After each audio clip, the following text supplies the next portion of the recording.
Tester.co.uk. Hello YouTubers, and welcome to this series on how to solar power your home. And in this video we're going to discuss the configuration of off-grid systems. Now there's a few bits and pieces that I think will be quite interesting in this video. We're going to have a look at kind of smaller scale systems, because I know people have been emailing and talking about if I just want solar power a fridge, or you've got a cabin, a weekend cabin or what have you, or then larger systems which are off-grid. We're going to particularly have a look and talk about some of the charge controllers you get. Pulse width modulation versus maximum power point tracking. So we're going to have a look at the pros and cons of these two. I will be kind of obviously talking about some of the controllers that I have, like the Stacker, a good name brand, and then the Sunsaver MPPT. Ultimately, even though I'll be referring to these brands and their specifications, you need to go and do your research and find out a good price point for the product. I will say though, just be aware, if you are going to go and purchase the cheaper Chinese controllers, do your research. If you're just experimenting and it doesn't matter if there's an issue or a failure, doesn't matter, go get something that's good for the price.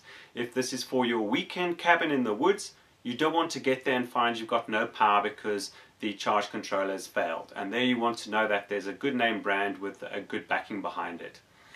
Then just to note, these items will be available on my Amazon store, so you can certainly look at the link below. I have some solar panels and charge controllers there if you want to support the show. I also do just want to note, I do get numerous emails about people emailing me to give them advice on sizing their solar system and what to do. Unfortunately, I'm not consulting. I can't do that. I don't have the time to reply to all those emails. The best thing is to post that on my forum, and then either myself or someone will assist you there. Let's go and have a look at the ins and outs of the various off-grid systems and how they potentially work. Right, so let's just quickly recap from the first video where I spoke about on-grid and off-grid systems. Off-grid systems obviously where you don't have an electricity feed from your electricity supplier. So this potentially could be a cabin in the woods. It could be you might have a shed in the garden which you may want to have power. It could well be a system, a telecommunications tower that's sitting on top of a mountain and needs standalone power. There is no grid, so in essence it's off-grid, and it can have its own solar panel and its own battery system to run. So let's take the example of, let's say that we do have this little cabin in the woods. With an off-grid system, for the most part, you're going to be using a charge controller. You're not going to have a big grid tie inverter because we don't have the grid. So you're going to have a little charge controller. And as I stated, the little examples are, for instance, like this little Stacker. This happens to be a 10 amp charge controller. Or that is a pulse width modulated one. And then we've got the Sunsaver MPPT. Now we will talk about these a little bit later. These little charge controllers can give you anything between, as a maximum, depending on the battery system, if you've got a 12 volt or 24 volt system, anywhere from 200 to about 400 watts of power. Now in a system like this here in our little house, you can see we've got the solar panels on the side of the roof over here. I've got the little charge controller on the side here and a little battery bank or battery over here. Inside the house I've got an inverter. What you want to do for the most part to keep the system efficient is run as much as you can off DC, because you can obviously get good DC lighting, LED lighting. Even your TV and your hi-fi and entertainment systems could be DC. And you want to do that because if you're forced to go through an inverter, as you might be if you've got a microwave oven, there are going to be losses associated with that.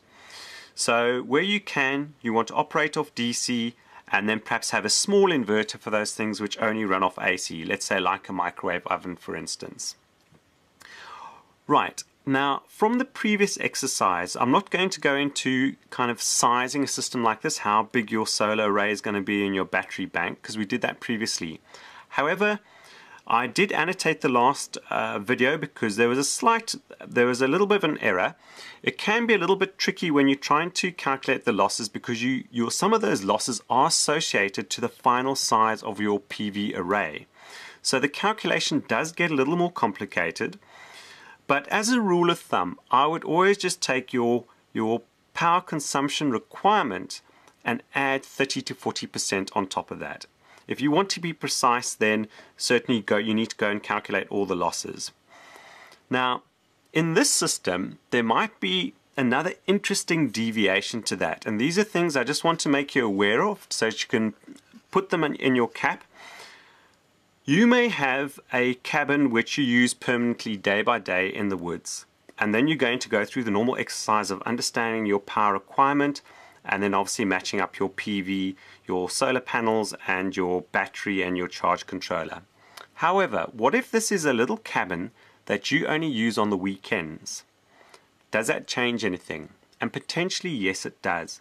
So what I want to point out is that you may go to your cabin on a Friday afternoon and if you have gone and spec'd your solar system to just cater for your power consumption day by day, and you happen to go on the weekend and it's overcast and raining, you might just have enough power to get you through the Friday night and part way through Saturday, and then you might run out of power and you've got no sun. So in that case, what you might want to consider doing is actually having a smaller array and investing your money in a bit bigger battery bank. Then you want to size your battery bank to supply your power needs for the whole weekend. Your solar array can then be smaller because it doesn't need to charge that battery bank in one day because it's got the whole week. It's got from Monday to Friday to charge that battery bank. So just put that out there, that there are some different scenarios you might want to cater for. Right, now let's get into an interesting conversation. One of the first videos I posted on YouTube, I went and demonstrated pulse width modulation versus MPPT charge controllers and how they work. And there's often quite a few queries about that, so I'm going to try and cover off most of those now if I can. So, the first thing we want to note is that, let's take as an example to understand this, if we have a solar panel that is rated for 100 watts. On the back, on the nameplate on the back, you'll find some specifications around that rating. And as an example, it won't necessarily be exactly the same, but you might find a specification called VOC, so for voltage open circuit, so when you've got nothing connected to the solar panel, of around 22 volts. You then may have a voltage at the maximum power at around 18 volts. So in other words, when you've got it connected up, you are obviously going to have a drop because you've got a load, but the kind of maximum point at which it's producing the best power may be around 18 volts, roughly. Then you're going to have a current short circuit, so ISC, of around, let's say, 6.5 amp. But when you've got it connected under load, you can expect a current of roughly 5.55 amps. Now then, if you go and understand that at the kind of best or maximum power point operating parameters of around 18 volts and 5.55 amps, if you go and multiply those, 18 by 5.55, you're going to get about 100 watts. And that's how they specify the rating, that 100 watts. So herein lies the challenge. If you use a pulse width modulated, a PWM charge controller, like the Stacker PR1010. This is what happens. Let's say, for instance, let's go with the two scenarios. You've got a battery and you really have taken a lot of charge out of it. You've taken it right down to 10.5 volts. The problem is that when you charge that battery, the solar panel, when it's bringing power into the charge controller, it'll be dropped to the voltage of the battery because it doesn't have a DC to DC converter in it. So the panel is literally almost directly connected and the current charging is controlled, but it's pulled down to the voltage of the battery. So herein lies the problem. You then get your 10.5 volts that the panel's being pulled down to now, times, you're still going to get your rated current at 5.5 amps. That is equal to, remember, so volts times amps equals power, 58.275 watts. So can you see now that even though you've got a 100 watt solar panel, under these circumstances with a PWM charge controller, you're only going to get 58.275 watts out of it. And that means a loss of over 41% on that panel. So that's a worst case scenario. Let's go to the other case, the best case scenario. Let's say your battery is at the top of its charge or nearing the top of its charge. So that's at about 14.4 volts. That 14.4 times the 5.55 is equal to 79.92 watts. That is still not your 100 watts. That is still a loss of 20%. That's a fifth of your power is lost, and you're not going to get it. So that is the problem with pulse width modulated charge controllers. You are going to have that loss. Right, so moving on then to the benefits of MPPT, that's maximum power point tracking. What this will do, it'll adjust the voltage and the current to, depending on the light conditions, to get the maximum power point, and it does it with an algorithm inside. Now, also what it does, let's say your battery's sitting down at 10 or 11 volts, it can only obviously charge it at that rate, but the extra voltage, because it's got a DC to DC converter, is turned into current, so you end up with more current. And I'll just annotate to the video that I did here, there are two parts. You can either watch the first one and then follow and watch the second one, but it actually demonstrates, I switch between the two charge controllers to demonstrate how you get extra current because of the DC to DC converter inside here. So this would then, in theory, barring the losses in wiring and what have you, provide you with 100 watts from your 100 watt solar panel.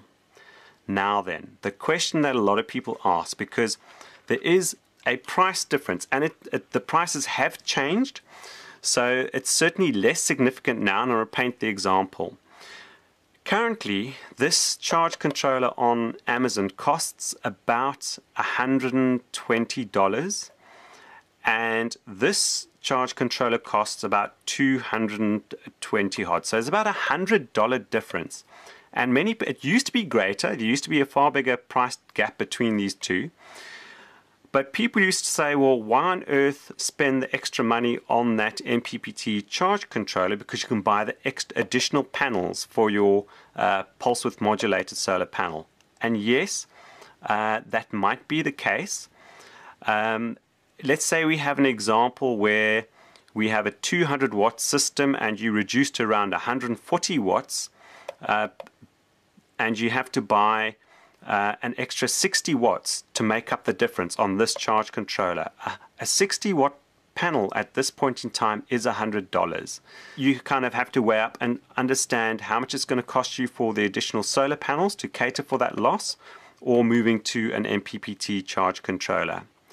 However, there is one point where that doesn't work, and that is if you're sitting on a yacht in the middle of the ocean, or you're in an RV camper, you are going to have limited space for your solar panels. So if you want to get the maximum power for a limited space, well, then there's only really one option, and that's to go for MPPT. Right, so just for interest's sake, what I'm going to do, as I said, I'm particularly talking about these charge controllers in terms of small systems, but by all means, there are loads of other good manufacturers out there, so do your research.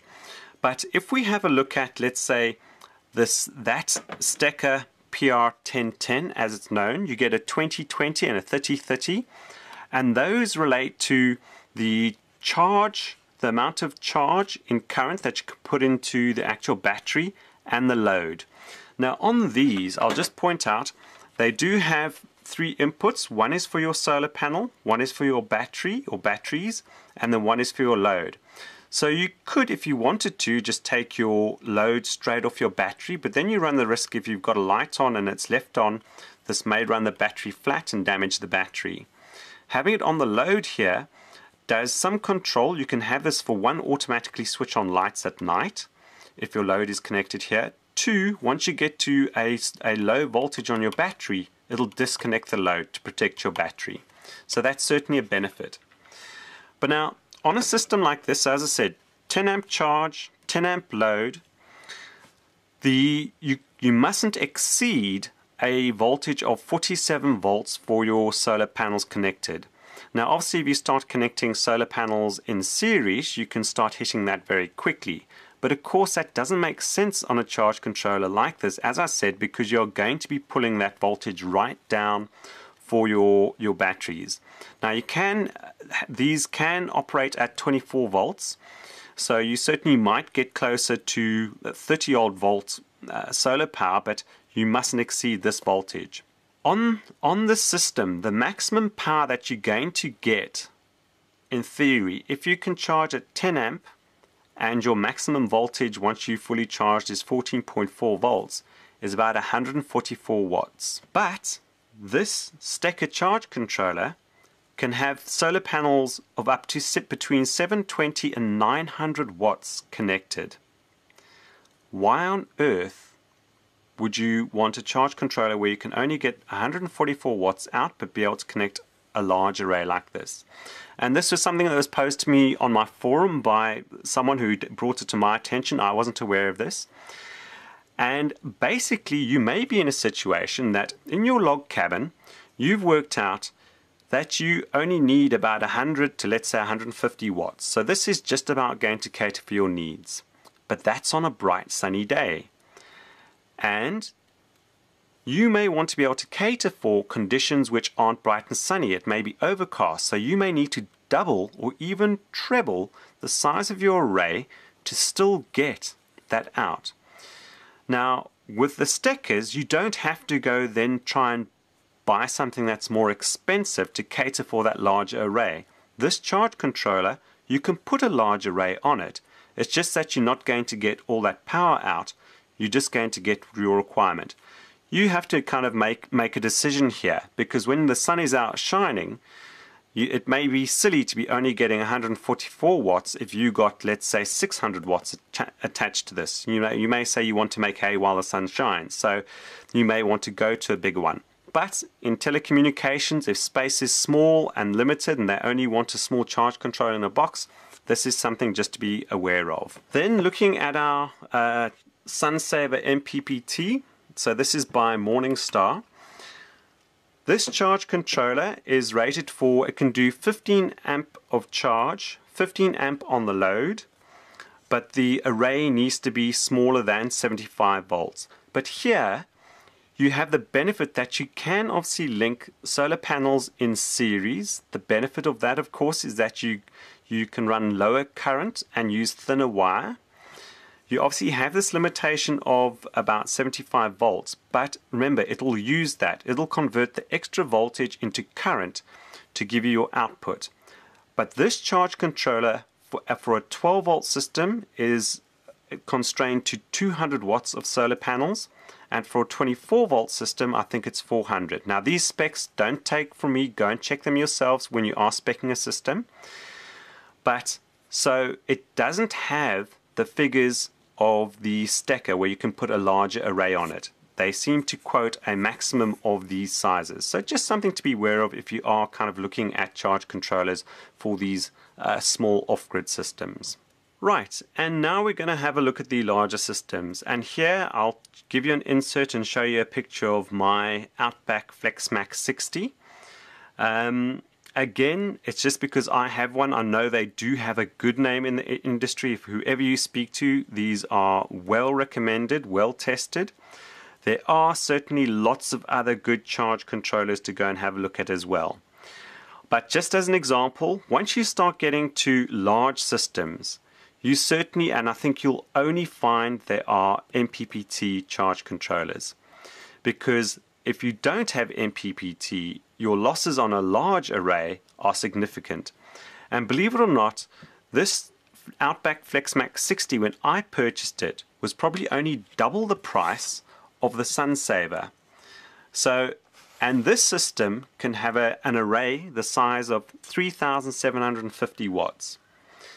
So things certainly get more economical when you start getting to arrays of this size, certainly for the charge controller in comparison with the smaller systems.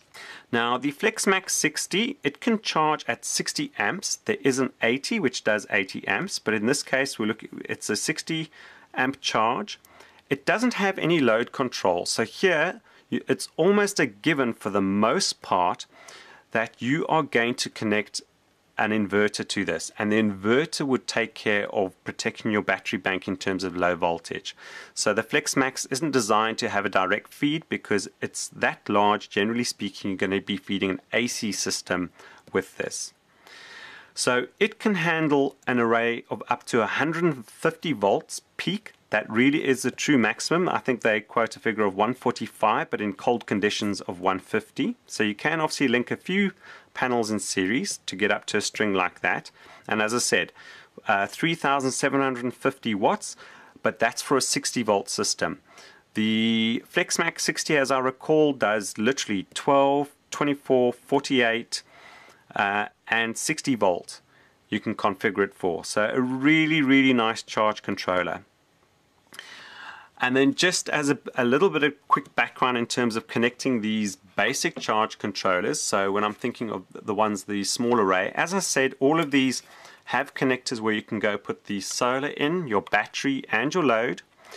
I must say this SunSaver is very nice. You can set it with dip switches. It does have an external temperature sensor. It can be software configured as well. I do have it's a separate item. You buy a separate interface and you can software configure this, and it's got some internal data logging. It keeps stats.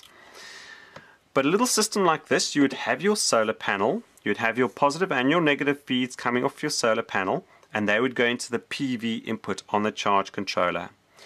You'd then have your battery, and let's say we've just got we're doing a simple 12 volt system. You've got a positive negative that you'd connect your battery into. And then you'd have your load over here, and your load would obviously go off to a light, let's say a DC light. But if you were going to run some AC applications of this, well, then you'd also take a feed to an inverter to get your DC converted to AC if you wanted to run 110 or 220. This is a very basic diagram and representation for a small off-grid solar system. There are lots of important parts missing out here. So for a system like this, you do want to have a fuse, certainly, and a disconnect on the battery. Likewise, potentially a disconnect and maybe even fuse on your solar power system, and switches and protection on your load as well. So just be aware of that. At some point in time, what I'll probably do is put together a little practical where we connect up a charge controller with a solar panel, battery and a load, and then note all the various wire gauges that you should be using and the pros and cons, and then the switch gear in terms of fuses and switches and what have you. Right, so I hope you found that of interest and gained some value from that. If you do, please, as I say, do give us a thumbs up and share it. It certainly does help. Moving forwards in the next video, what we're going to do, we'll have a look at the grid-tied systems and the hybrid systems. So that's where you're potentially just feeding the grid with a grid-tie inverter, or you've got an inverter and batteries as well to run a home. And there's a few interesting scenarios there where potentially an MPPT charge controller may be a better system in that scenario. So watch out for that video. Also, thank you. If you do want to support my video blogging, then certainly, as I said, down below you can go and look at the links and purchase items from my Amazon store, in particular solar stuff as well. There are potentially some interesting things that I do want to have a look at, certainly when I get to the States, and that is like mini inverters on solar panels and reviewing more solar panels, and then the so-called plug-and-play solar panels. And those are solar panels that almost directly produce AC. They've got basically a mini inverter on them. They're sold as panels which produce AC, and they potentially make a solar installation a lot easier. I thank you very much for watching, and I'll catch you soon for the next video. Cheers. Tester.co.uk